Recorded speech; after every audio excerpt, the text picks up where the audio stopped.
Hello, good morning students.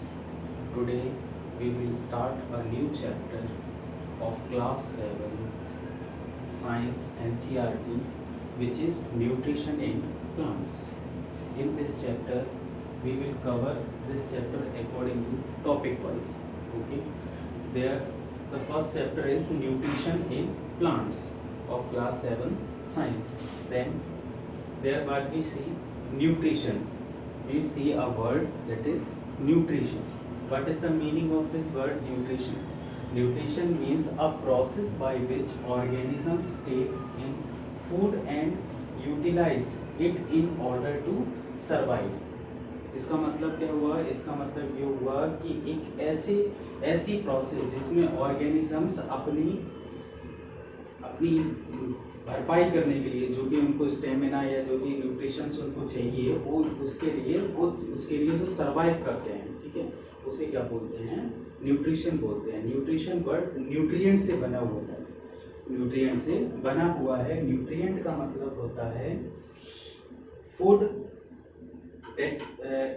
That contain protein fats, ठीक है। Food के पास क्या होते हैं? प्रोटीन फैट्स, ठीक है, carbohydrates, etc.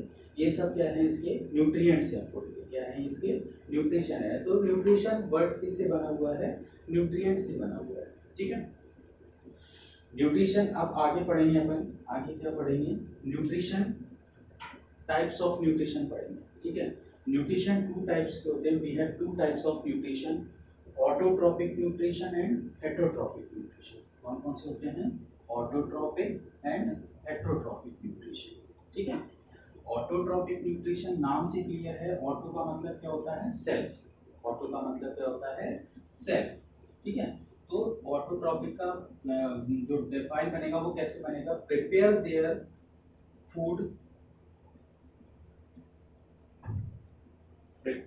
Food by themself, ठीक है, अपने खुद के द्वारा जो अपना खाना बनाते हैं। Like for example plants by photosynthesis process से ये क्या करते हैं? अपना खाना खुद बनाते हैं, किसी पर डिपेंड नहीं होते। That is called autotroph. Next is heterotrophic. तो हेटरोट्रॉपिक में क्या होता है? हेट्रो का मतलब होता है अदर, डिपेंड ऑन अदर, ठीक है। और हेट्रो से इसका डिपेंड क्या बनता है? Depend upon the other organism for food. Nutrition के लिए वो किसी अदर पे डिपेंड हो, ठीक है, जैसे एनिमल्स, ठीक है, ह्यूमन बीइंग्स, वो क्या है? सबके सब दूसरों पर डिपेंड होते हैं, ठीक है। आप चाहो तो नोट कर सकते हो।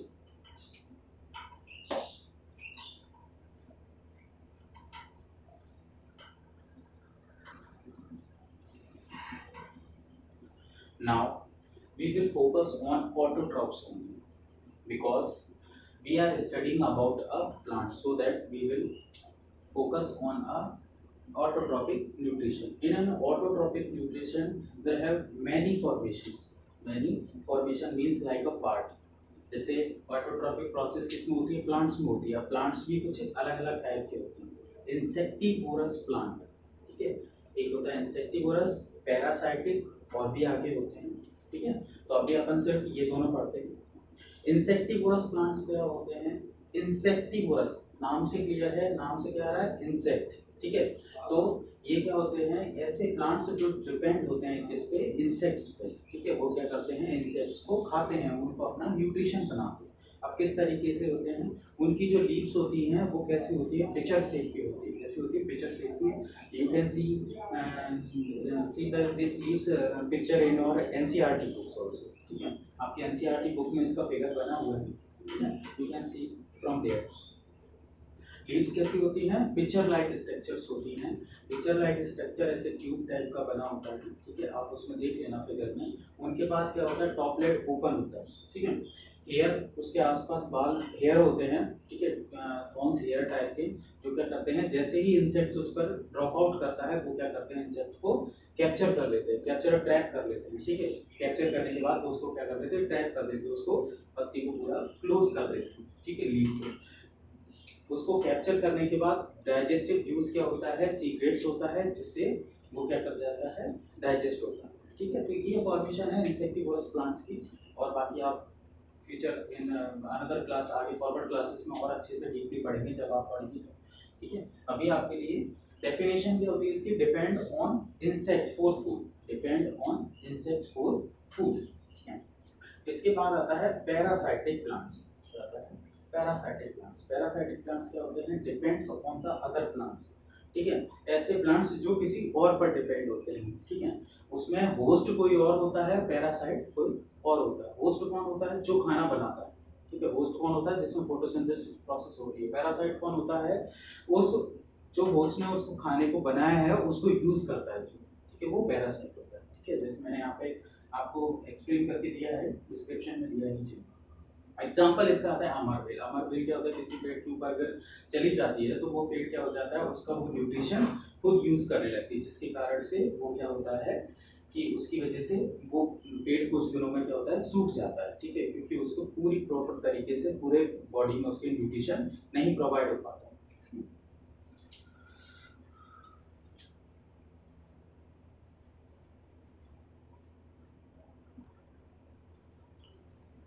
Now we will see next type of plant, that is Septotrophs. That is Septotroph. Septotroph का मतलब क्या होता है? Survive on decaying food. Survive on decaying food मतलब dead and decaying जो matters होते हैं उनसे अपना न्यूट्रिशन लेना। किस तरीके से? जैसे एग्जांपल में अपन एक ब्रेड लेते हैं। ठीक है, अपन अगर ब्रेड कहीं पर रखते हैं थोड़े समय के लिए तो ब्रेड क्या हो जाती है, थोड़े टाइम में वो डेड हो जाती है। वो क्या उसको उसके ऊपर वाली लेयर कैसी होने लगती है, हार्ड होने लगती है। दैट मीन्स वो डेड होने लगती है। उसी डेड पार्टिकल्स पे वो सबसे पहले क्या करता है, secret digestive juice on dead matter. उस पर क्या करता है, वो डाइजेस्टिव जूस को सीक्रेट करता है, मतलब डालता है। फिर वो जूस सीक्रेट होता है कहाँ से, डेड मैटर से।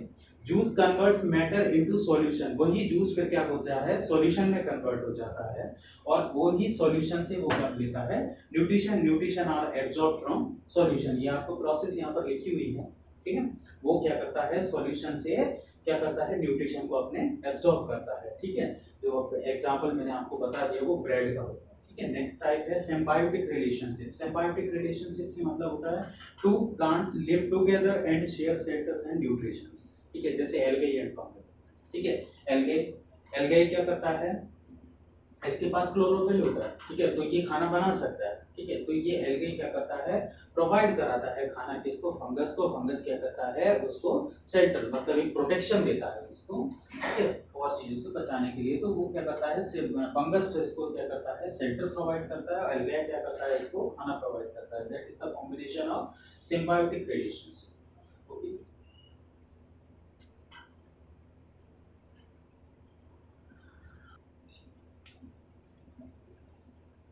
now we will discuss about next topic. How do plant prepare their food? How do plant prepare their food? Plant अपना खाना किस तरीके से बनाते हैं? देखो, ये बात तो अपन जानते हैं कि न्यूट्रिशन के लिए फूड की जरूरत होती है। फूड बनाने के लिए हमें कुछ रॉ मटेरियल्स की जरूरत होती है। ठीक है, अब प्लांट्स रॉ मटेरियल्स कहाँ से लेता है? ठीक है, उसको क्या क्या रॉ मटेरियल चाहिए, वाटर, CO2 और सनलाइट। ठीक है, ये तीनों क्या करते हैं, ये तीनों रॉ मटेरियल्स हैं किसके, फोटोसिंथेसिस प्रोसेस को कंप्लीट करने के लिए प्लांट्स को जरूरी पड़ता है। वाटर और मिनरल्स को कहाँ से लेता है, सॉइल से लेता है, सॉइल से एब्जॉर्ब कर लेता है। ठीक है, अब CO2 स्टोमेटा से लेता है। स्टोमेटा से कैसे लेता है, लीव्स में कुछ पोर्स होते हैं, छोटे छोटे पोर्स होते हैं। वो पोर्स क्या करते हैं, एटमॉस्फेयर से कार्बन डाइऑक्साइड को एब्जॉर्ब कर लेते हैं, कार्बन डाइऑक्साइड को एब्जॉर्ब कर लेते हैं। तो ये स्टोमेटा में वो उन पोर्स में क्या हो जाता है, CO2 एब्जॉर्ब हो जाता है। तो वहां से वो CO2 किसके यूज में आता है, फोटोसिंथेसिस प्रोसेस के लिए यूज में आता है। क्लोरोफाइल से वो क्या कर लेते हैं, सनलाइट। क्लोरोफाइल क्या कर लेती है, लीव्स की सनलाइट को एब्जॉर्ब कर लेती है, वो उसका सनलाइट का यूज कर लेते हैं। अब आते हैं फोटोसिंथेसिस प्रोसेस में। इन दिस प्रोसेस हम ये बात डिफाइन हम पहले भी पढ़ के आए हैं क्लास 6 में। इस प्रोसेस के से हम प्लांट्स क्या करते हैं, फूड बनाते हैं अपना। ठीक है, अब ये प्रोसेस होती क्या है, ये देखो, CO2 प्लस वाटर, CO2 और वाटर सनलाइट की प्रेजेंस में, एरो के ऊपर लिखा है दैट मींस प्रेजेंस। ठीक है, और सनलाइट की प्रेजेंस में ये क्या करते हैं कि जब ये दोनों क्या हो जाते हैं, कन्वर्ट हो जाते हैं किसमें, कार्बोहाइड्रेट और O2 में, मतलब ऑक्सीजन में। ठीक है, ये बात तो हम जानते हैं कि प्लांट क्या करता है, ऑक्सीजन को लीव करता है, ठीक है, छोड़ता है ऑक्सीजन को और कार्बन डाइऑक्साइड को एब्सॉर्ब करता है, ठीक है। ऑक्सीजन को भी वो नाइट में लेता है, ठीक है, और कार्बन डाइऑक्साइड उस टाइम पे लीव करता है, ठीक है। तो कार्बोहाइड्रेट फिर कहाँ जाती है, वो कार्बोहाइड्रेट कन्वर्ट होती है किसमें, स्टार्च में, ठीक है, स्टार्च के रूप में वो स्टोर होती है। अब स्टार्च हमें कैसे पता लगेगा, अब अपन एक काम करेंगे, अपन एक एग्जांपल लेते हैं, एक लीव लेते हैं, ठीक है, अगर अपन उस लीव को लेते हैं और उसको ब्रेक करेंगे तो उसमें वाइट सा कुछ विस्कस पार्टिकल्स निकलते हैं, ठीक है, वाइट सा लिक्विड टाइप का विस्कस निकलता है, तो हमें उससे पता लगता है कि उसमें फोटोसिंथेसिस प्रोसेस होती है, ठीक है। तो ये टॉपिक यहाँ कंप्लीट हो जाए, ओके।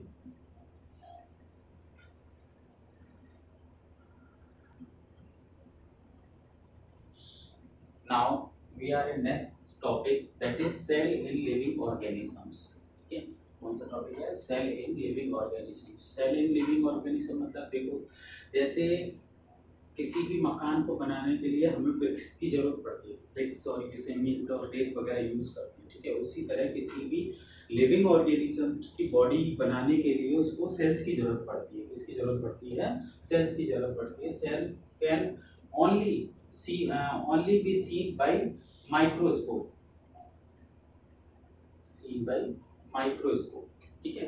हम इसको, ये बहुत ही छोटे होते हैं, इनको हम किससे, सिर्फ माइक्रोस्कोप से ही देख सकते हैं। अब सेल का स्ट्रक्चर कुछ इस टाइप का होता है, ठीक है। सेल मेम्ब्रेन, न्यूक्लियस और साइटोप्लाज्म, और भी पार्ट होते हैं इनके, वो आप हायर स्टडीज में पढ़ेंगे, ठीक है। जब आप हायर क्लास में आ जाएंगे तो आप डिस्क्रिप्शन में इसको पढ़ेंगे अच्छे से। अभी आप, ये मेन इसके 3 पार्ट होते हैं। Cell membrane, cell membrane thin outer boundary of the cell, ये जो आउटर बाउंड्री है इसकी, ये क्या होती है, सेल मेम्ब्रेन होती है, ठीक है। न्यूक्लियस, न्यूक्लियस एक फंक्शन होता है बीच में सेंटर में, जैसे माइंड अपना एक फंक्शनल पार्ट है, ठीक है, फंक्शनल पार्ट है, उसको पूरी बॉडी को ऑपरेट करता है, ठीक। सेल भी न्यूक्लियस से ऑपरेट की जाती है, न्यूक्लियस से क्या की जाती है, सेल को पूरा ऑपरेट करा जाता है। Located in the centre of the cell and perform all the function, ठीक है, उसी से सारे फंक्शंस वर्क करते हैं, ठीक है। साइटोप्लाज्म एक येलो टाइप का, एक इसमें जेली टाइप एक म्यूकस भरा होता है, ठीक है, उसको क्या बोलते हैं, jelly like structure of cell is called cytoplasm, वो क्या कहलाते हैं, साइटोप्लाज्म कहलाते हैं, ठीक है। तो ये टॉपिक अपना यहाँ पर क्लियर हो गया।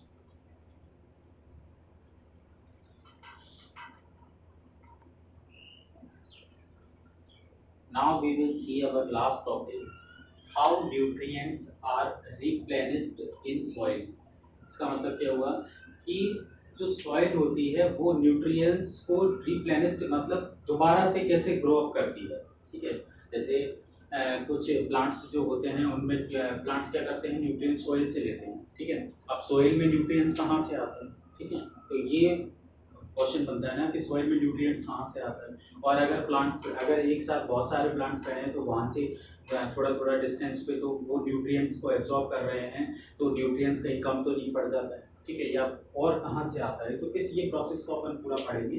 तो इसमें सबसे ज़्यादा इंपॉर्टेंट रोल प्ले करता है फर्टिलाइजर्स एंड मैन्यूर्स। क्या रोल प्ले करता है, फर्टिलाइजर्स एंड मैन्यूर। फर्टिलाइजर और मैन्यूर्स क्या होते हैं, जैसे फार्मर्स क्या करते हैं कि अपने खेतों में फर्टिलाइजर्स एंड मैन्यूर्स डालते हैं, ठीक है। तो फर्टिलाइजर्स और मैन्यूर्स डालने का उनका बेसिक पॉइंट क्या होता है, यही होता है कि वो उस प्लांट को सॉइल से ज़्यादा न्यूट्रिशन प्रोवाइड कर सके। अब फर्टिलाइजर्स और मैन्यूर्स होते क्या हैं, ये न्यूट्रिएंट्स होते हैं, नाइट्रोजन, पोटेशियम, फास्फोरस एक्सेट्रा, इससे ये क्या होते हैं, न्यूट्रिएंट्स होते हैं जो कि इन केमिकल से मिलकर बने होते हैं, ठीक है। अब प्लांट क्या करता है, प्लांट उनको डायरेक्टली कंज्यूम नहीं कर सकता, ठीक है, प्लांट क्या करता है, उनको डायरेक्टली कंज्यूम नहीं कर सकता, इसीलिए वो क्या होता है, रूट्स में एक पार्ट, एक चीज सेल्स होती है, एक चीज होती है, वो होती है राइजोबियम। क्या होती है, राइजोबियम।